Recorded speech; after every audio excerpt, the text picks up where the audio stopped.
Muchachos, ¿cómo están? Espero se encuentren muy bien junto a sus familias. En esta sesión, en esta pequeña cápsula de filosofía, básicamente la invitación es un poco a retomar algunos elementos que hemos trabajado en clase y que vamos a seguir trabajando en clases sucesivas más adelante en este periodo de trabajo remoto. ¿Ya? La clase del día de hoy se llama Preguntas significativas para la vida. Y vuelvo a mencionarles y a dejarles esta imagen que se encuentra acá, que la hemos visto varias veces en clase y me parece que es muy importante porque es básicamente el objetivo de todas las clases que nosotros tenemos en términos de entender qué es esto de la filosofía y cuáles son sus principales preguntas, ¿ya? Y siempre tiene que ver con ir a ver un poquito más allá, profundizar en cierto grado y en ciertos aspectos algunos elementos donde todos quizás pueden pasar por alto, donde lo pueden ver de manera superficial.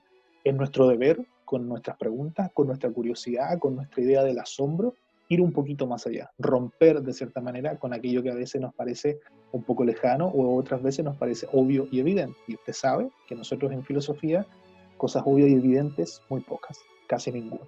¿Ya? ¿Cuáles son los objetivos de esta breve cápsula? Principalmente formular algunas preguntas y respuestas significativas para la vida. En clases anteriores y en sesiones anteriores de Zoom, ¿no es cierto? Y también en el material que estamos trabajando, hemos analizado distintos artículos, distintos de filosofía, evidentemente, que tienen que ver con nuestro contexto, con lo que está pasando hoy por hoy en el mundo, y también con distintas actividades del texto del estudiante, ya que se enfocan básicamente en descubrir las principales características de la filosofía, partiendo cómo se formulan las preguntas, cuál es el rol de la curiosidad y cómo de una u otra manera estas preguntas se caracterizan en distintos tipos, ¿ya? También en clases anteriores nos referimos a cómo se formulan ciertas respuestas, qué característica tiene que tener una respuesta en filosofía, ¿ya? Y lo que vamos a ver hoy tiene que ver un poco con lo mismo, evidentemente es una continuación, y también se relaciona con la guía que tiene que estar trabajando actualmente o que va a trabajar en las semanas próximas acerca de un concepto en particular, que es el concepto griego de eudaimonía, ¿ya? Que básicamente implica o nos debiese llevar a nosotros a pensar acerca del rol positivo que tienen las emociones negativas, en este caso, en nuestro contexto, en un periodo de crisis, de anormalidad, si usted quiere, o de extrañeza acerca de cómo nos estamos relacionando unos con otros, ¿ya? Resumiendo y enfocándonos también en algo que usted conoce, Byung-Chul Han, que es un filósofo coreano que vive básicamente en Alemania, vive, estudia en Alemania, piensa en Alemania, que escribió distintos textos, uno de los más célebres, usted lo conoce ya, pues yo se lo he mencionado, es La Sociedad del Cansancio, ¿ya? Y básicamente él ha escrito una serie de artículos durante el último tiempo para tratar de explicar cómo la humanidad, cómo todos nosotros hemos reaccionado de cierta manera a esta pandemia, cómo de una u otra forma hay ciertos elementos que se repiten en algunas sociedades, en algunos, ¿cómo llamarlo?, continentes, ¿ya? Y otros básicamente que son extremadamente lejanos. Hemos hablado acerca del rol del autoritarismo de algunos países, básicamente también el rol del Big Data, ¿no es cierto?, de esta información hoy por hoy que se tiene y que se aprovecha en algunos países para controlar la pandemia, y en otros, como Europa, que le hace la crítica a Europa y a Sudamérica, por ejemplo, de toda América, que básicamente seguimos enfrentando este tipo de pandemias sin la tecnología, por ejemplo, como lo hacen los países asiáticos. Es básicamente la crítica fundamental que él plantea, en términos contemporáneos, es que seguimos enfrentando la pandemia como el medioevo, o sea, haciendo cuarentenas, cuando se cerraban los feudos para que no se propagara la peste, ¿ya? Eh, esa crítica nosotros la vimos, la analizamos, la leímos en guías pasadas, pero es importante volver a retomarla y tenerla presente, sobre todo con los datos que hemos mencionado en clases pasadas, ¿ya? ¿Por qué? Porque estamos hablando del valor de las preguntas. ¿Y qué más importante que las preguntas contemporáneas acerca de cuál es el fruto de la filosofía que podemos sacar en términos pragmáticos, para qué sirve? ¿Ya?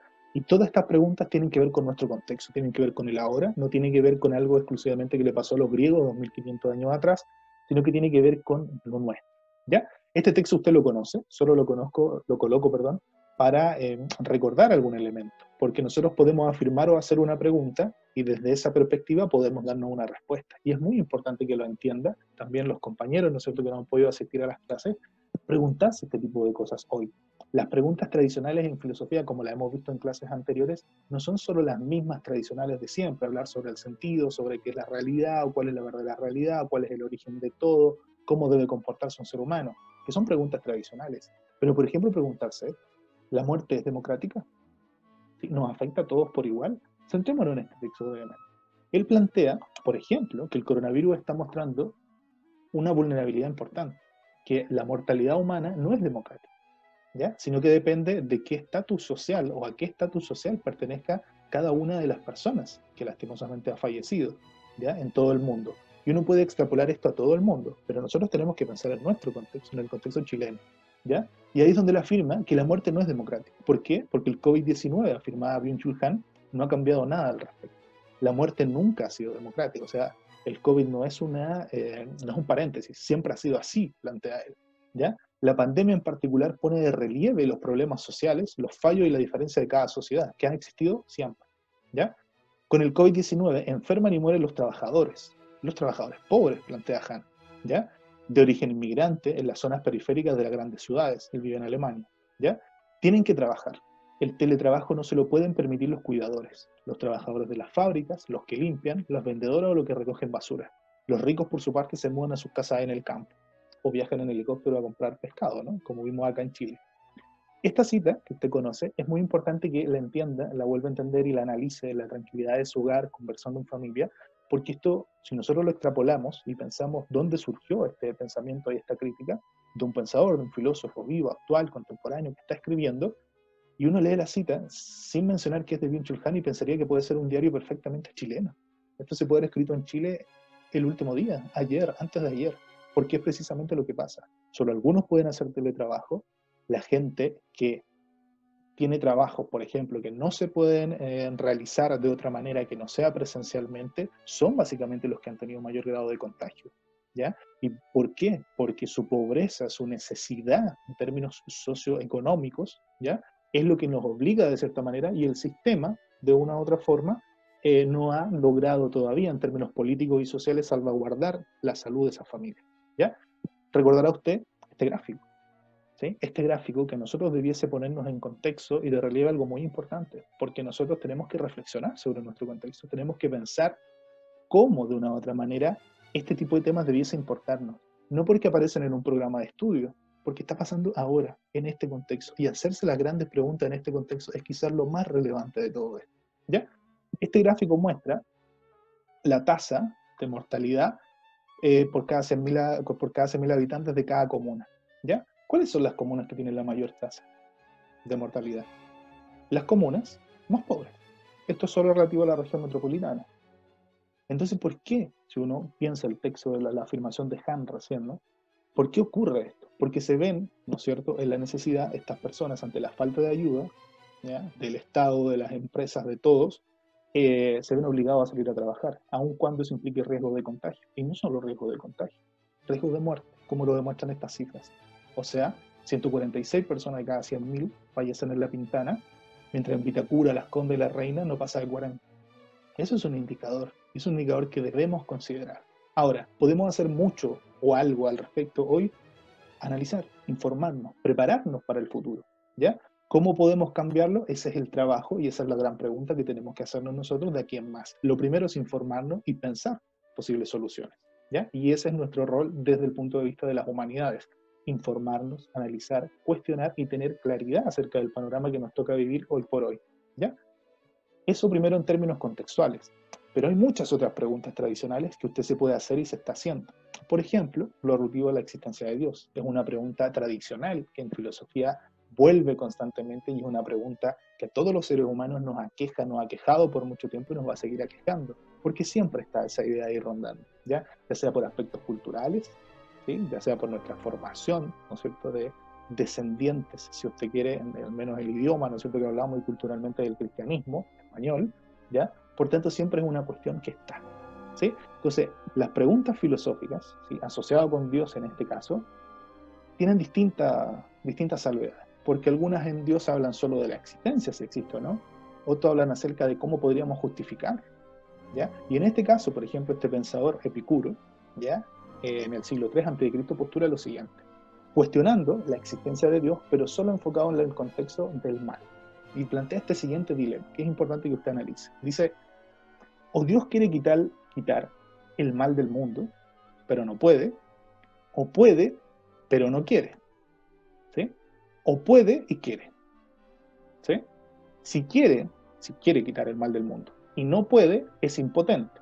O sea, no tiene la facultad, el poder para hacerlo.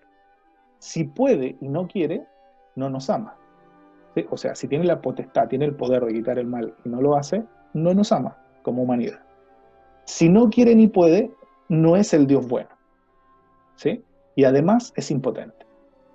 Si puede y quiere quitarnos el mal, y esto es lo más seguro, entonces, ¿de dónde viene el mal real y por qué no lo elimina? ¿Ya? Este por qué no lo elimina es bien interesante, porque si usted se da cuenta, cuando muchas veces uno habla en términos de la existencia de Dios, uno piensa que esta idea de los dioses a veces culturalmente viene solo de la lógica del cristianismo. Epicuro está planteando del siglo III a.C. una cuestión esencial. ¿Por qué existe el mal?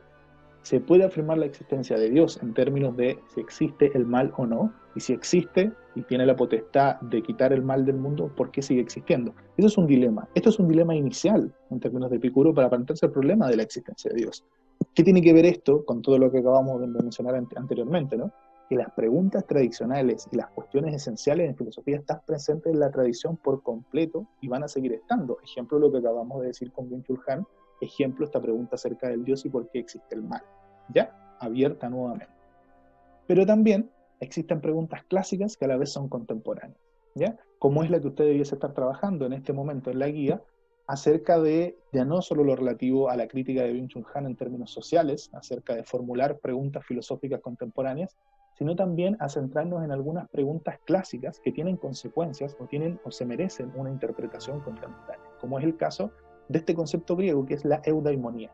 No voy a entrar en detalle a explicar qué es, porque es parte suyo de su rol de leer el texto, pero es importante hacerse las preguntas, ¿ya? Las emociones negativas son la clave del bienestar psíquico. ¿Qué tiene que ver bienestar psíquico con todo lo que estamos viendo en filosofía? Que hacerse este tipo de preguntas en este contexto en el cual es adverso, es distinto y de cierta manera nos genera a veces mucha más crisis que otras cosas, evidentemente nosotros tenemos que entender y analizar que estas preguntas tienen mucho valor. Y a veces, ante la duda de tener una respuesta errada o no llegar a una respuesta concreta, pensamos que es mejor no hacernos esa respuesta. Y ante eso, la filosofía lo que va a plantear, y usted lo va a poder leer en el texto, es que va a ser mejor hacerlo. Pero hay que hacerse las preguntas, me refiero, pero hay que sacarse esos prejuicios de cierta manera de que estas preguntas a veces o no nos llevan a nada, o básicamente se transforman en un dolor de cabeza en vez de una solución. ¿Ya? Por eso en el texto que yo le pasé acerca de la eudaimonía, del valor de las emociones negativas, una de las preguntas centrales es esta. ¿Es posible vivir, transitar por esto que llamamos existencia, nuestra vida, ahora en crisis, en pandemia, sin oscilar, ¿sí? Sin ir constantemente de allá a acá, constantemente entre la alegría y la tristeza, la soledad y la compañía, el amor y el desamparo, el bienestar y la angustia? ¿Podemos llegar a pensar que exista una vida que sea tranquila, que sea predominante algún tipo de emociones y no todas a la vez, o no opuestas constantemente? ¿Qué debiésemos tomar en consideración? Porque hay un exceso de valoración, que es algo que plantea este hombre Aristóteles cuando acuña el concepto de eudaimonía, que se traduce como bienestar, como felicidad, etcétera, etcétera. Si nosotros en el fondo lo que queremos y lo que buscamos es precisamente llegar a algunas soluciones, a algunas consideraciones acerca de valorar aquellas cosas negativas que existen hoy en términos de esta crisis. ¿Podemos realmente sacar algunas cosas en claro, en limpio, de cuestiones tan adversas como todas estas que analizamos hoy? Ejemplo, el dato que mencionábamos de la tasa de mortalidad, que alguien puede tratarlo solo como un dato, pero son cifras terribles y alarmantes. ¿Qué podemos sacar de todo eso para mejorar en el futuro? Esa es una pregunta interesante que tenemos que hacernos en nuestros tiempos. Si no la hacemos nosotros en nuestros tiempos, ¿quién las va a hacer? Es nuestro rol y es nuestro deber. Y ante ello existen múltiples respuestas, ¿ya? Entonces, ¿por qué es relevante hablar de este tema? ¿Por qué es relevante hablar del tema del bienestar? ¿Y por qué es importante hacerse estas preguntas? Porque a veces las obviamos. A veces creemos que no son necesarias, a veces creemos que no nos corresponde a nosotros. Y una de las conclusiones en las que se llega al texto, que es importante que usted lo lea punto por punto, porque también es un texto de fácil comprensión y lectura, es lo siguiente. ¿Por qué debiésemos apoyar y hablar de este tema del bienestar? No solo psíquico, emocional, intelectual, ¿ya? Y en el texto se plantea que debemos abrazar emociones negativas con tanto ardor como las positivas, comprender ambas como elementos ineludibles de la existencia, transitar el camino sin alegar pretextos ni buscar falsos atajos, ¿ya? Lo que nos ofrece es una vía para conocernos en lo esencial, y reconocernos en las múltiples variantes que esto adquiere en función de la vida misma. Y esto no es, en modo alguno, asunto de Pokémon. Algunas de las conclusiones y significados que usted va a encontrar en ese texto, que es importante que lo lea, es que si nosotros no permitimos que las emociones negativas afloren, el concepto de felicidad o de bienestar va a estar inconcluso. Porque no por el hecho de que yo me niegue a que existan ciertas emociones negativas, como la tristeza, como la ira, como el dolor, como la pena, ¿sí? No porque ese tipo de emociones me dominen, o bien porque yo no las deje salir, ¿sí? Expresarlas básicamente, van a desaparecer. Van a seguir estando ahí. Y van a seguir estando ahí, y van a seguir estando ahí. ¿Cómo las voy a enfrentar? En este texto se plantea una solución partiendo de un concepto griego, como es la eudaimonía. ¿Y por qué es una pregunta tan tradicional? Porque es la pregunta por la felicidad, ¿ya? Y la respuesta acerca del texto por la felicidad tiene que ver hoy en términos contemporáneos acerca de aceptar aquello que muchas veces se nos ofrecía como algo malo, negativo y que debiésemos evitar y rechazar, como son las emociones negativas. Esta idea de ver en términos actuales solo lo positivo y el mindfulness y todo, y pensamiento positivo y todo lo que usted quiera, y lo negativo como que queda debajo sin importar, como si no existiese, como que hay que evitarlo siempre, en vez de aceptar, interpretar y expresarlo. Ese es un dilema que se plantea en el texto y es importante que usted lo haga, que lo analice y sin duda, si lo hace seriamente, le puede servir incluso para mejorar su bienestar emocional en estos tiempos tan complejos. ¿Ya? Entonces, esa es su tarea, tiene que leer, tiene que interpelar al texto, conversar con él y anotar todos los aspectos relevantes y cosas que usted puede sacar de ese texto y que le pueden servir para su contexto, para su familia en tiempos de crisis. ¿Ya? ¿Sirve o no la filosofía? ¿Sirve o no hacerse estas preguntas? Esa es la conclusión que usted tiene que sacar. ¿Ok? Eso. Ha sido un gusto. Que esté muy bien. Chao.